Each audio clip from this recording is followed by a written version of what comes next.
या हुआंगजू ने उसे घूर कर कहा कि वो उसे फंसा रहा है, तो वो बड़बड़ाता हुआ दरवाजे की तरफ चला गया और जाते जाते उसे मनहूस कहकर चुपके से वहां से निकल गया। उसके जाते ही उस लड़के के दिल में घबराहट और बढ़ गई। उसे साफ महसूस होने लगा कि अब वो अकेला है और जो भी होने वाला है उसे खुद ही झेलना पड़ेगा। वो सीधे बिस्तर पर चढ़ गया और उसने सोचा कि एक बार फिर उस औरत की धड़कन चेक कर ले, कहीं उसकी हालत में कोई बदलाव तो नहीं। लेकिन धड़कन देखते देखते ही उसे पता नहीं चला कि कब उसकी आंख लग गई। जब उसकी नींद खुली तब तक दोपहर हो चुकी थी। वो घबरा गया और तुरंत पहले से रखी हुई राख निकालकर पूरे पुराने घर की जमीन और दीवारों के कोनों में ध्यान से बिछा दी। लेकिन जैसे ही सूरज ढलने लगा, उसका डर फिर से बढ़ गया। उस औरत के आने के बाद से उसे अब सबसे ज्यादा डर रात से लगने लगा था। उस रात एक अजीब बात हुई। वो खुशबू जो हमेशा उसके आसपास रहती थी गायब थी और हुआंग्स भी नहीं आया। वो पूरी रात जागता रहा, हर आवाज पर चौकन्ना होकर, जब तक मुर्गे की 3 बांग नहीं हो गई। जैसे ही हल्की रोशनी फैली और ठंडी हवा चली, तब जाकर उसे थोड़ा चैन मिला। वो सोने के लिए बिस्तर की तरफ बढ़ा और आदत के मुताबिक फिर से उसकी धड़कन चेक करने के लिए हाथ बढ़ाया। लेकिन जैसे ही उसने हाथ अंदर डाला, दरवाजा अचानक जोर से खुल गया। एक लंगड़ाता हुआ साया अंदर आया। उसने ध्यान से देखा तो वो वही थांगजी जियो था, वही फूलों वाली पैंट पहने हुए। लेकिन इस बार उसकी हालत बेहद खराब थी। उसके कपड़े खून और गंदगी से सने हुए थे। गर्दन में रस्सी से एक हाथ लटका हुआ था। एक टांग जैसे बेकार हो चुकी थी। चलते वक्त वो लड़खड़ा रहा था और उसकी छाती के सफेद बालों का एक बड़ा हिस्सा उखड़ा हुआ था। उसकी हालत देखकर डर भी लग सकता था, लेकिन लड़के को हंसी आ गई। उसने मजाक उड़ाते हुए कहा कि एक रात में उसका ये हाल कैसे हो गया, कहीं मुर्गी चुराते पकड़े गए क्या? जीव गुस्से में बोला कि वो खेत में फिसल गया था, लेकिन लड़का उसकी बात मानने को तैयार नहीं था। उसमें उसके शरीर के निशान देखकर साफ कह दिया कि ये किसी के हमले के निशान हैं। ये सुनकर हुआंग जीव भड़क गया, लेकिन उठने की कोशिश करते ही दर्द से करा उठा और वापस बैठ गया। फिर उसने उसे घूरते हुए कहा कि ज्यादा खुश मत हो, 5 दिन बाद उसकी हालत भी इससे बेहतर नहीं होगी। ये सुनकर लड़के के दिमाग में खतरे की घंटी बज गई। उसने तुरंत पूछा कि 5 दिन बाद क्या होगा? हुआंग जी कुछ पल चुप रहा। फिर उसने बिस्तर पर पड़ी उस औरत की तरफ देखा और धीरे से कहा कि वो नहीं बता सकता, उसे मना किया गया है। यहीं पर लड़के को एक पुरानी बात याद आई। कुछ दिन पहले भी जब हुआंग जी कुछ बताने वाला था, तभी वो औरत अचानक उठकर बैठ गई थी। अब उसे समझ आ गया कि वो कोई संयोग नहीं था, बल्कि चेतावनी थी। इसका मतलब साफ था, वो औरत सब सुन रही थी। ये सोचकर उसकी रूह कांप गई।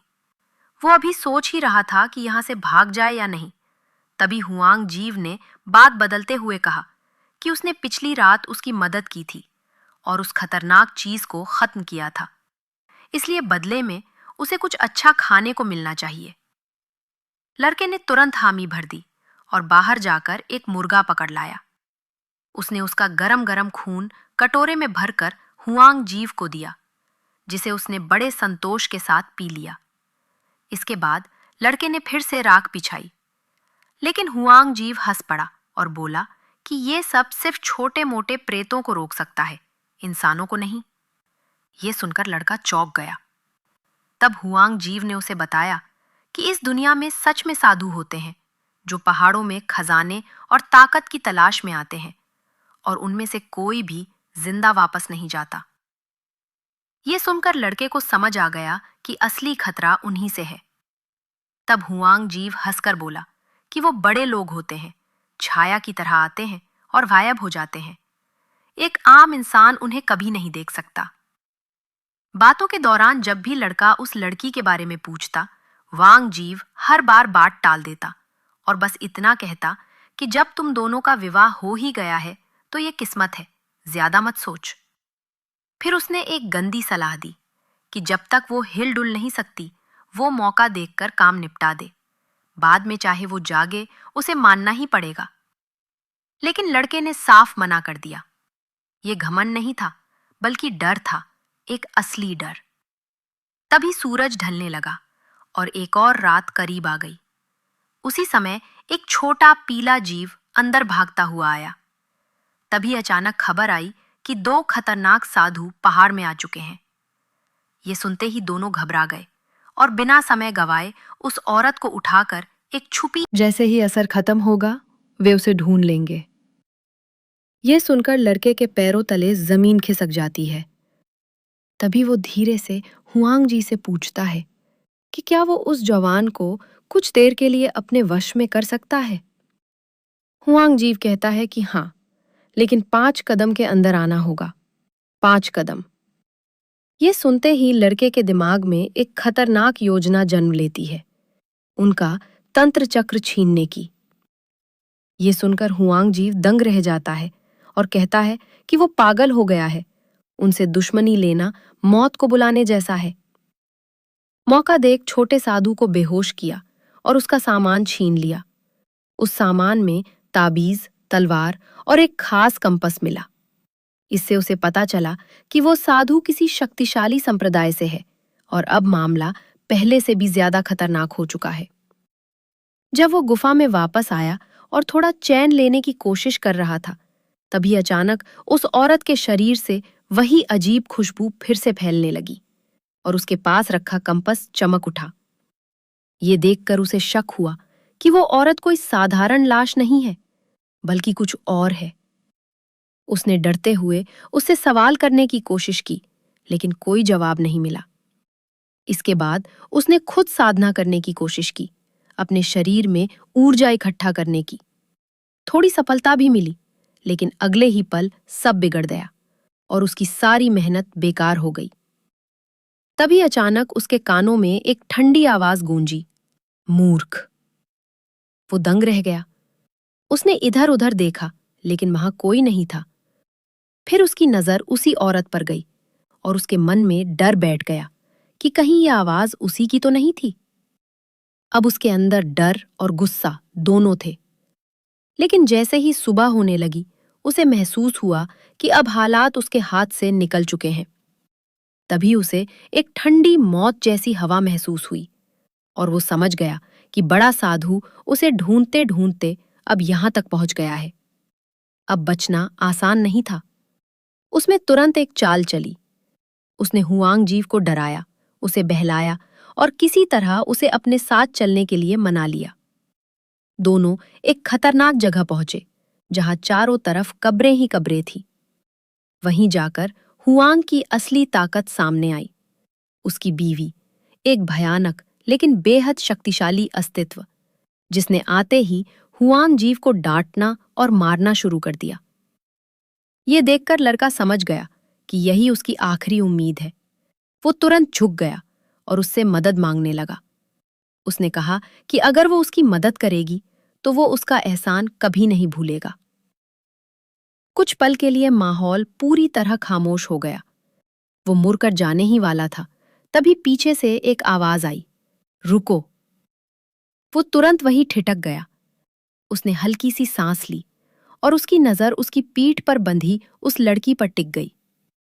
कुछ पल तक वो उसे देखती रही, फिर धीरे धीरे बोली, इसकी आत्मा स्थिर नहीं है और इसके शरीर के अंदर बहुत ही घोर अशुभ शक्ति भरी हुई है। तुम इसे लेकर गहरे पहाड़ों में घूम रहे हो। ये इसकी रक्षा नहीं, बल्कि इसे और बड़े खतरे में डालना है।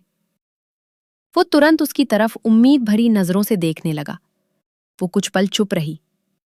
उसने एक नजर उस पीले जीव पर डाली, जो डर के मारे सिमटा हुआ खड़ा था। फिर उसे हल्के से लात मारते हुए बोली, निकम्मे, खुद किसी की रक्षा नहीं कर सकता, ऊपर से मुसीबत मेरे सिर पर ले आया। वो दांत पीसते हुए बोला, अरे पत्नी, मैं क्या करता, वो लोग पीछे पड़े हैं, अब तो सिर्फ तुम ही बचा सकती हो। लड़का भी तुरंत आगे बढ़ा और हिम्मत जुटाकर बोला, दीदी, अब आप ही मदद कर सकती हैं। वो कुछ देर तक चुप रही, जैसे कुछ सोच रही हो। फिर उसने धीरे से कहा, मैं मदद कर सकती हूँ, लेकिन बदले में मुझे तुम्हारे शरीर से एक बूंद जीवन रक्त चाहिए। कोई चाल या धोखा नहीं, बल्कि तुम्हारी जीवन ऊर्जा से इसके अंदर भटक रही उस खतरनाक शक्ति को दबाने के लिए। क्या तुम तैयार हो? लड़के ने बिना झिझक सिर हिला दिया। हाँ, एक बूंद क्या, 10 या 100 भी दे दूंगा, बस इसे सुरक्षित रख लो। उसकी बात सुनकर उसने हल्का सा इशारा किया और उस पीले जीव से बोली, इन्हें अंदर ले जाओ, यहां ज्यादा देर रुकना ठीक नहीं। लड़के का दिल थोड़ा हल्का हो गया। वो तुरंत लड़की को उठाकर उसके पीछे पीछे चल पड़ा। पीला जीव उन्हें घुमाकर एक पुराने मकबरे के पीछे ले गया, जहां उसने एक छुपा हुआ पत्थर दबाया और अचानक वहां एक गुप्त दरवाजा खुल गया। अंदर एक साफ सुथरा कमरा था, जैसे कोई लंबे समय से वहां रह रहा हो। उस औरत ने अंदर आते ही कहा, खड़े मत रहो, इसे बिस्तर पर लेटाओ।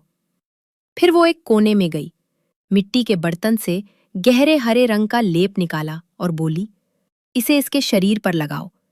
इससे कुछ समय के लिए इसके अंदर की अशुभ शक्ति शांत हो। चलने के बाद उन्होंने देखा वो औरत एक कब्र के ऊपर आराम से बैठी थी, पैर पर पैर रखे, हाथ में सिगरेट, और उसके पास 4 रंग बिरंगे कागज के पुतले खड़े थे। ये दृश्य देखकर लड़के के शरीर में सिहरन दौड़ गई। तभी धुंध के बीच 2 परछाइयां नजर आईं, वही दोनों साधु।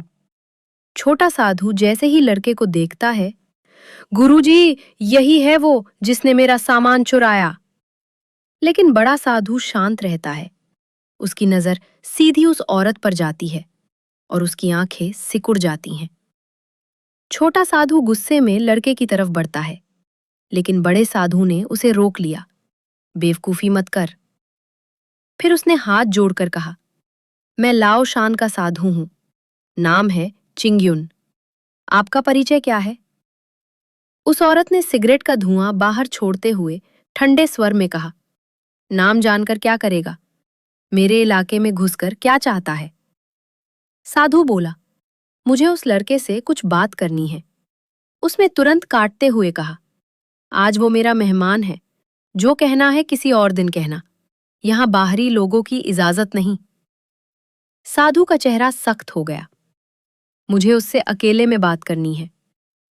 तभी लड़का खुद आगे बढ़ा और बोला, जो कहना है यही कहो। साधु हल्का सा मुस्कुराया, कुछ चीजें तुम्हारे बस की नहीं है, अभी दे दो वरना मुसीबत में पड़ जाओगे।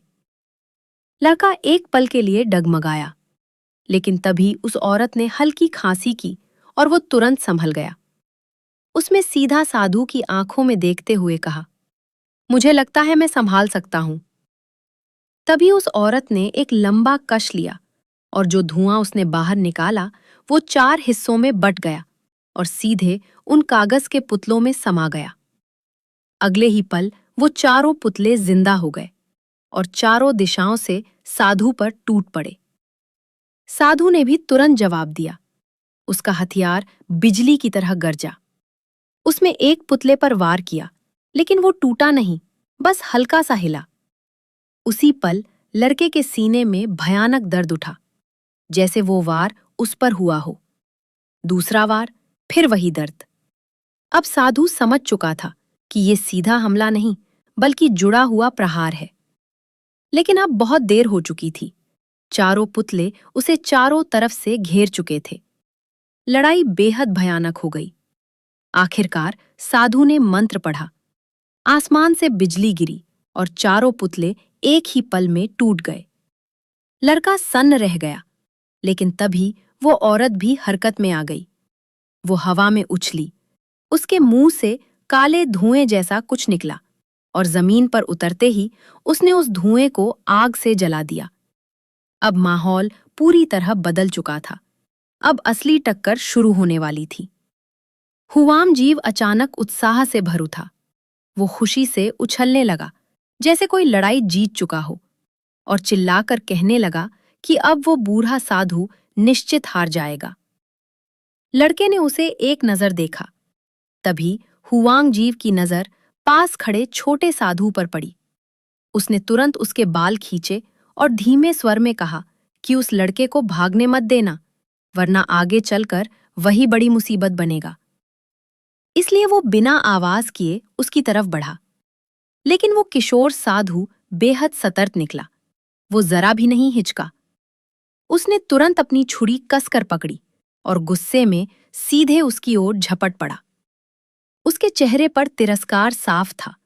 वो बोला कि अब जंगल के ये तुच्छ लोग भी सिर उठाने लगे हैं। ये सुनते ही हुआंग जियो भी भड़क उठा। एक हाथ से अपनी फटी निक्कर संभालते हुए दूसरे हाथ से इशारा करते करते वो उसे गालियां देने लगा। तभी अचानक लड़के ने बिना चेतावनी के हुआंग को गर्दन से पकड़ लिया और उसे ही हथियार की तरह घुमाकर सीधे साधु की ओर फेंक दिया। हुआंग चीख पड़ा, फिर वही चाल। लेकिन अब बहुत देर हो चुकी थी। हवा में ही उसने अपनी राक्षसी ऊर्जा उगली। उधर साधु ने भी पलटवार किया। छुरी चमकी, आग जैसी लपट उठी। लेकिन हैरानी की बात यह थी कि हुआंग जीव को कोई खास चोट नहीं पहुंची, जैसे उसका शरीर लोहे का हो गया हो। शायद सच में उसकी पत्नी की मार ने उसे इतना सख्त बना दिया था। अगले ही पल वो सीधे साधु के चेहरे पर जा चढ़ा। उसने अपने आगे के पंजों से उसके कान पकड़ लिए और पीछे के पंजों से लगातार वार करने लगा। कुछ ही सेकंड में साधु का चेहरा लहूलुहान हो गया। यही मौका था। लड़का बिजली की तेजी से आगे बढ़ा और उसने सीधे उसके पेट के पास चमकते स्वर्णिम ऊर्जा केंद्र दांतियन पर एक जबरदस्त घूंसा मारा। बस वही निर्णायक वार था। साधु का शरीर वहीं जड़ हो गया। उसके हाथ ढीले पड़ गए, चेहरा दर्द से विकृत हो गया और कुछ ही पलों में वो जमीन पर गिर पड़ा। उसकी सारी साधना उसी पल खत्म हो गई। लड़का खुद, उसकी नजर घायल गुरु शिष्य पर थी। तभी हुआंग जीव ने एक छुरा उठाया और लड़के के हाथ में थमा दिया। उसने कहा, एक ही वार में सब खत्म कर दो, वरना आगे मुसीबत बढ़ेगी। लड़का समझ गया, ये फैसला आसान नहीं है। वो धीरे धीरे घायल साधु के पास गया। साधु की आंखों में साफ डर दिख रहा था। उसमें छुरा उठाया, लेकिन उसका हाथ कांप गया। तभी पीछे से हुआंग फुरेन की ठंडी आवाज आई, आज छोड़ देगा तो कल यही तुझे नहीं छोड़ेगा। वो सब समझ रहा था, फिर भी सामने एक इंसान था। कुछ पल की खामोशी के बाद उसने गहरी सांस ली और छुरा फेंक दिया। उसमें साफ कहा, आज उन्हें छोड़ रहा है, लेकिन अगर वे फिर इस पर्वत में आए तो परिणाम अच्छा नहीं होगा। चंग यूनंजी ने उसे गुस्से से देखा, लेकिन वो लाचार था। वो अपने शिष्य को सहारा देकर वहां से चला गया। सब कुछ शांत हो गया, लेकिन तभी माहौल फिर बदल गया। हुआंग फुरेन का चेहरा गंभीर हो गया। उसने लड़के को चेतावनी दी, ये सब यहीं खत्म नहीं हुआ है, और जो लड़की उसके साथ है उसके अंदर बहुत ही शक्तिशाली बल छिपा है, साधारण आत्मा से कहीं ज्यादा। ये सुनकर उसका दिल कांप उठा। उसने पूछा, क्या वो उसकी असली पहचान जानती है? कुछ देर तक वो चुप रही, फिर बोली, पूरी तरह निश्चित नहीं, लेकिन उसकी आभा इस पूरी पर्वतमाला के स्वामी, पर्वत स्वामी से जुड़ी है। एक ऐसी रहस्यमयी सत्ता जो सभी अंधेरी शक्तियों को नियंत्रित करती है और अभी गहरी नींद में है, जागने का इंतजार कर रही है। ये सुनते ही उसके अंदर डर की लहर दौड़ गई। उसने पीछे मुड़कर उस लड़की को देखा। वो अभी भी बेहोश थी, लेकिन उसके होठों पर हल्की सी मुस्कान थी, जैसे वो सब कुछ सुन रही हो। और तभी अचानक जमीन कांप उठी। दूर पहाड़ों से काला धुआं उठने लगा। जो भी उसके रास्ते में आया वो सब निगलता चला गया। कुछ ही पलों में वो धुंध कब्रों तक पहुंच गई, और फिर उस धुंध के अंदर से कई काले वस्त्र पहने लोग बाहर आए। उनकी आंखें मौत की तरह ठंडी थीं। उनकी मौजूदगी ही दम घोट देने वाली थी। ये दृश्य देखते ही हुआंग फुरेन और हुआंग जू दोनों तुरंत जमीन पर झुक गए। उनके सामने एक विशाल काला साया खड़ा था। उसमें ठंडी आवाज में कहा, पर्वत स्वामी को हमें सौंप दो। लड़का सन्न रह गया। उसने पूछा, कौन पर्वत स्वामी? लेकिन उस भारी दबाव में हर शब्द बोलना मुश्किल हो रहा था।